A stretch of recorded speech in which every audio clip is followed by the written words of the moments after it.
Do your mornings ever feel a little off? Maybe you wake up and just don't feel quite right. Your body's stiff, your mind's foggy, and the whole day seems a little harder than it should be. You're not alone. A lot of folks over 70 feel that same way, especially first thing in the morning. But here's the thing, those first few hours after waking up, they matter more than ever now. You see, as we get older, our bodies and routines change. What worked for us 20, even 10 years ago doesn't quite do the trick anymore, and if our mornings start in a slump, the whole day tends to follow suit. But with just a few simple changes, nothing drastic I promise, you can feel better, move easier, and enjoy more of your day. That's what we're talking about today. We're diving into 6 common things people over 70 often get wrong in the morning without even realizing it, and what you can do instead to set yourself up for a day that feels lighter, brighter, and more in your control. Let's start with the one that surprises most people, getting out of bed too fast. Now I know that sounds odd, but hear me out. A lot of us were taught to jump right up and get going. Don't waste the day, right? But when you're over 70, that quick leap from lying down to standing can actually throw your body into a bit of a shock. Blood pressure can drop suddenly, your balance might not be ready yet, and the next thing you know, well, maybe you're grabbing for the nightstand to steady yourself. Instead, take a moment. When you first wake up, just lie there for a minute. Wiggle your fingers and toes. Stretch your arms above your head if that feels good. Then roll gently onto your side and slowly bring your legs over the edge of the bed. Sit up. Plant your feet firmly on the floor and take a few deep breaths. Give your body time to wake up with you. It's not being lazy, it's being wise. And if you like, you can use that moment to check in with yourself. How do your legs feel today? Any tightness in your back? Are you breathing freely? This tiny pause can give you early signals about what your body needs from you today. It's not just about avoiding a dizzy spell, it's about listening gently and starting the day with awareness instead of rushing. Now, here's another morning habit that might sound harmless but makes a big difference: skipping water. Yep, plain old water. After 7 or 8 hours of sleep, where you're not drinking a thing, your body wakes up dehydrated, whether you feel it or not. And the older we get, the less our bodies warn us when we're thirsty. So many people wake up, shuffle to the kitchen, and go straight for the coffee pot. Now don't worry, I'm not going to take away your coffee. That would be cruel. But before that first cup, try this. Pour yourself a glass of water, just one. Keep it by the bed if that's easier. That simple act can help your brain wake, help your joints loosen, and even make digestion smoother throughout the day. You'd be amazed what a difference a little hydration can make, especially first thing in the morning. Some people even find their mood lifts, or they feel a little more energized without needing that second or third cup of coffee right away. It's like giving your body a head start before it has to do any real work. Now, let's talk about another sneaky morning mistake: turning on the news right away. It's tempting, I know. You want to catch up, see what's going on, maybe hear the weather. But here's the problem. Most morning news isn't exactly uplifting. You're hit with loud voices, bad headlines, tense debates, and before you've even had breakfast, your stress levels are rising, and that's no small thing. As we age, our bodies become more sensitive to stress hormones. That morning tension, it stays with us longer than it used to. You might not even realize it, but it shows up in your mood, your appetite, even your blood pressure. So what can you do instead? Try starting your morning with something a little softer. Maybe it's a bit of music you enjoy. something calm and familiar. Maybe it's opening a window and listening to the sounds outside for a few minutes, or just sitting quietly, letting your thoughts wander before the day pulls you into its usual rhythm. You can always catch up on the news later, after breakfast, after you've grounded yourself in your own space, your own energy. Mornings are a precious reset, and what you let in during those first moments shapes the tone of your whole day.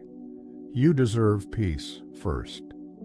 Now, I know some of you might be thinking, well, that all sounds nice, but I've got things to do. I don't have time to sit around stretching or sipping water and listening to birds. And I get that. Life still happens. Appointments, grandkids, errands, they don't wait. But these little shifts don't have to take long. We're talking about adding 5, maybe 10 minutes to your morning, and the return you'll get, feeling more steady, more hydrated, less anxious, well, it's worth every second. Because the truth is, the way we start our day tells our body how to behave. Do we rush it, or do we support it? Do we jolt ourselves, awake with tension and habit, or do we ease into the day with care? These aren't luxury choices. They're essentials, especially now. And once you start noticing how even the smallest tweaks help, it becomes something you want to do, not out of duty, but out of kindness toward yourself. Let's keep this going. There's more to talk about, more gentle changes that can truly make your mornings feel better, your days a little easier. We're just getting started. Absolutely, let's keep going, just like we're sitting together over a cup of tea. Now that we've talked about easing into your day, giving your body a moment to catch up, drinking some water, and avoiding the noise of stressful news, let's look at something else many folks over 70 don't realize can throw the whole morning off. Skipping breakfast or grabbing something quick and sugary. You know, it's funny. For years, we were told breakfast is the most important meal of the day. Then suddenly, all these diets started telling us to skip it or just have coffee. But here's the truth. Especially at our age, breakfast really does matter. After fasting all night, your body needs fuel. And not just any fuel, good, balanced energy. But what do a lot of people grab instead?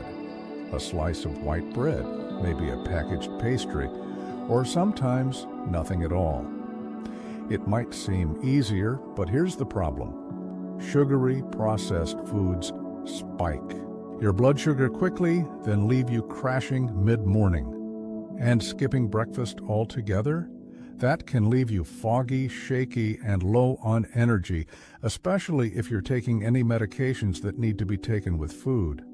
Now, I'm not saying you need to whip up a full English breakfast every day, but something simple with a little protein, a little fiber, can go a long way. Maybe it's a boiled egg and half a banana. Maybe it's a bowl of oatmeal with a few walnuts sprinkled on top, or a slice of whole grain toast with peanut butter and a few apple slices on the side. Whatever it is, just make it real food, something that feeds your body and helps keep your energy steady until lunch. And don't worry if your appetite is small in the morning. That's normal for a lot of folks. Just a few bites of the right food can still do you a world of good. And speaking of food, that leads me to another morning habit that's often overlooked: skipping movement. I'm not talking about exercise videos or going for a jog, not unless you want to, of course. I'm talking about gentle, regular movement right after you wake up. It's one of the best things you can do for your joints, your circulation, and your mood. You don't have to leave the house. You don't even have to change clothes. A few light stretches, some shoulder rolls, maybe walking around the living room for 5 minutes while you sip that glass of water or wait for the kettle to boil. That counts. It's about telling your muscles, hey, we're up now, let's get things flowing. And if you can add just a little bit of standing balance work, Maybe holding onto the back of a chair while you lift one foot, then the other. That's fantastic. Balance is one of those things we tend to lose over time unless we practice it. And mornings are a great time to gently work it in while your mind is still calm. You don't need to be perfect. You don't need to push, just move. Slowly, kindly, with attention. Some people like to put on soft music while they do their stretches. Others have a chair yoga routine they follow on YouTube. Or maybe you just walk slowly to the mailbox and back. However you do it, your body will thank you. And here's the beautiful part. You'll likely find that your mind feels more awake too. Movement helps clear that morning brain fog and gives you a sense of momentum. Like, yes, I'm up, I'm here, I'm doing this day. And once that becomes a habit, just like brushing your teeth, it's something you'll start to look forward to. Not because someone told you to do it, but because you notice the difference in how you feel. Now I want to pause here a moment because I know how easy it is to feel a little overwhelmed when you hear all these suggestions. You might be thinking, that's a lot to remember, or I haven't done any of this before. Am I too late? Let me tell you, absolutely not. It's never too late to feel better. Never too late to try something new.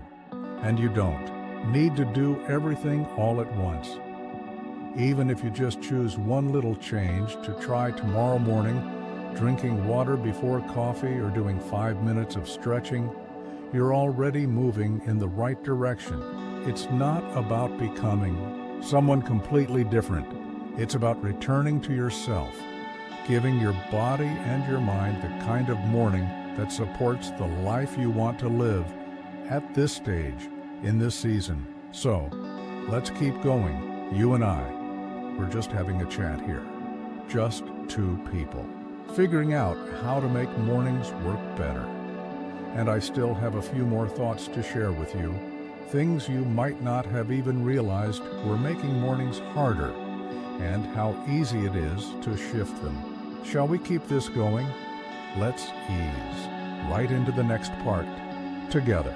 Of course, let's keep this going nice and easy. Now there's something else that sneaks into our mornings without us even noticing. It's a little voice, maybe quiet, maybe not, that says, "What's the point today?" Or, "There's nothing special about this morning."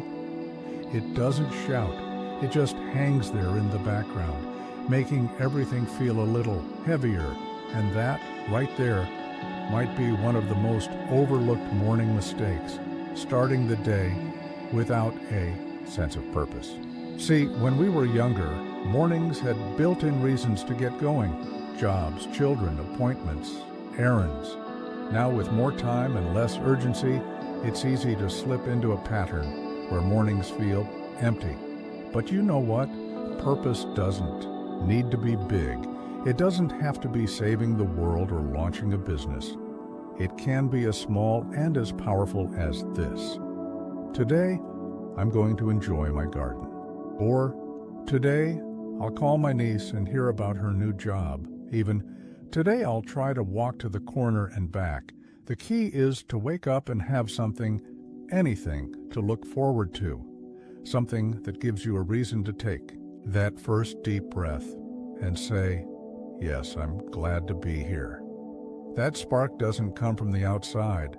It starts with you, with a choice. I've met so many wonderful people in their 70s, 80s, and even 90s who say that purpose is what keeps them young. Some start their day writing in a little journal, just one sentence about what they hope for today. Others light a candle and sit quietly for 5 minutes, thinking about someone they love. Some even have a silly little ritual, like saying out loud, "Let's do this," while brushing their teeth. It doesn't matter what it is. What matters is that it's yours, your little anchor, your quiet way of reminding yourself, "I matter. This day matters." And here's something else I want to gently talk about. how often we avoid looking in the mirror in the morning. Not just literally, though that's part of it, but avoiding really seeing ourselves. Sometimes we look in the mirror and we focus on what's changed, what's older, what's sagging, what isn't quite like it used to be. And I get it. Truly, I do. But that habit, that quiet daily criticism, it chips away at our confidence more than we realize. If the first thing you say to yourself in the morning is something unkind, that mood tends to follow you all day. So here's a small fix, one that might feel odd at first, but can do wonders. Tomorrow morning, look at yourself in the mirror and say something nice. Just one thing. You've made it this far. Or, you're still here and you're doing better than you think. You don't have to believe it fully at first, but keep doing it. Speak to yourself the way you would speak to a dear friend, with softness, with care. This is about treating your mornings and yourself with respect. And finally, before we wrap up this part of our conversation, I want to touch on something many of us forget completely: the power of fresh air and sunlight. You'd be surprised how many people go through their entire morning in artificial light, behind closed windows, never stepping outside. And yet, your body craves natural light, especially in the morning. It helps reset your internal clock, lifts your mood, even improves your sleep later that night. You don't have to go for a full walk. Just stand by an open window while you sip your tea, or step out onto the porch for 5 minutes. Feel the breeze, notice the trees, listen to the birds. That connection to nature, to your surroundings, it grounds you. It reminds you that you're part of something bigger, something steady. And trust me, that small dose of light and air does wonders for shaking off morning fog. It tells your body it's time to be awake. It's time to begin. So no matter how quiet your day may seem, no matter how slow or simple your plans, start your morning with care. Not rushed, not distracted, but with a little attention, a little kindness, and a little intention. Even small shifts, like sitting with your tea near a window, smiling at yourself in the mirror, or thinking of one thing you're grateful for, can change how your whole day unfolds, and that's what we want, isn't it? Not perfect mornings, not busy mornings, but mornings that feel steady, calm, alive. You've lived through so many chapters, seen so many changes. You've earned mornings that feel good. And I promise it's not too late, not by a long shot. Let's take this energy and carry it forward, shall we? When you're ready, I'll meet you in the final part of this conversation with a bit more encouragement, a little wrap-up, and a few gentle thoughts to carry into your mornings ahead.